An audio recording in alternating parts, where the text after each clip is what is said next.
Non veg ಒಳ್ಳೇದು, ಅನಾದಿ ಕಾಲದಿಂದ ತಿನ್ಕೊಂಡ್ ಬಂದಿದ್ದಾರೆ ಆಯ್ತಾ. ಈಗ ಇವಾಗ ತಿಂದ್ರೆ ಏನಾಗ್ಬಿಡ್ತದೆ, ಪ್ರಾಬ್ಲಮ್ ಏನ್ ಗೊತ್ತಾ, ಹೆಂಗ್ ಬೇಯಿಸ್ತಾರೆ ಅನ್ನೋದು ಬಹಳ ಮುಖ್ಯ, ಗೊತ್ತಾಯ್ತಾ.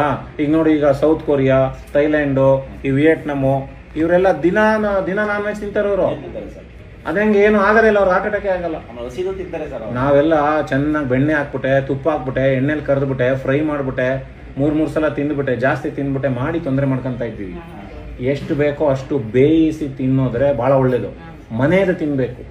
ಅದರಲ್ಲಿ ವೈಟ್ ಮೀಟ್ ಅಂತ ಬರ್ತದೆ, ಬಿಳಿ ಮಾಂಸ, ಕೆಂಪು ಮಾಂಸ. ಕೆಂಪು ಮಾಂಸದಲ್ಲಿ ರೆಡಿಮೇಡ್ ಕೊಲೆಸ್ಟ್ರಾಲ್, ಅದು ಅಷ್ಟು ಒಳ್ಳೇದಲ್ಲ, ತಿನ್ಬಾರ್ದು ಡಾಕ್ಟ್ರೆ. ತಿನ್ಬಹುದು, ಕಮ್ಮಿ ತಿನ್ಬೇಕು. ಬಿಳಿ ಮಾಂಸ ಬರ್ತದಲ್ಲ, ಅದು ಚಿಕನ್ ಅಲ್ಲಿ ಇರ್ತದೆ, ಕೋಳಿ ಮಾಂಸದಲ್ಲಿ ಇರ್ತದೆ, ಆಮೇಲೆ ನಿಮ್ಮ ಫಿಶ್ ಅಲ್ಲಿ ಇರ್ತದೆ, ಸೀ ಫುಡ್ ಅದೆಲ್ಲ ಎಸ್ಪೆಷಲಿ ಸಮುದ್ರದ ಮೀನುಗಳು ಬಹಳ ಒಳ್ಳೇದು. ಅದನ್ನೆಲ್ಲ ಬಳಸ್ಕೋಬಹುದು. ಅದರಲ್ಲೆಲ್ಲ ಒಳ್ಳೆ ಪ್ರೋಟೀನ್ ಇರ್ತದೆ, ಒಳ್ಳೆ ಫ್ಯಾಟ್ ಇರ್ತದೆ, ಅನುಕೂಲ ಮಾಡುತ್ತೆ.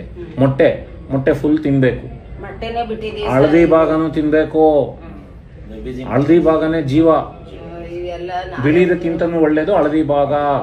ಅದರಲ್ಲಿ ಒಳ್ಳೆ ಕೊಲೆಸ್ಟ್ರಾಲ್ ಇರ್ತದೆ, ಬೇಕದು, ಒಳ್ಳೆ ಕೊಲೆಸ್ಟ್ರಾಲ್ ಇರೋದು ಬೇಕು. ಈಗ ಶುರು ಮಾಡಿ, ಈಗ ನಾಳೆ ನಾನು ಹೇಳಿದ್ಮೇಲೆ ಶುರು ಮಾಡಿ ಇವಾಗ, ಸರಿನಾ? ನೋಡಿ, ನಾನು ವೆಜಿಟೇರಿಯನ್, ನಾನು ಆದ್ರೂ ಎಲ್ಲ ಹೇಳ್ತಿದ್ದೀನಿ, ತಿಳ್ಕೊಂಡು ನಾನು ನಿಮ್ಗೆ.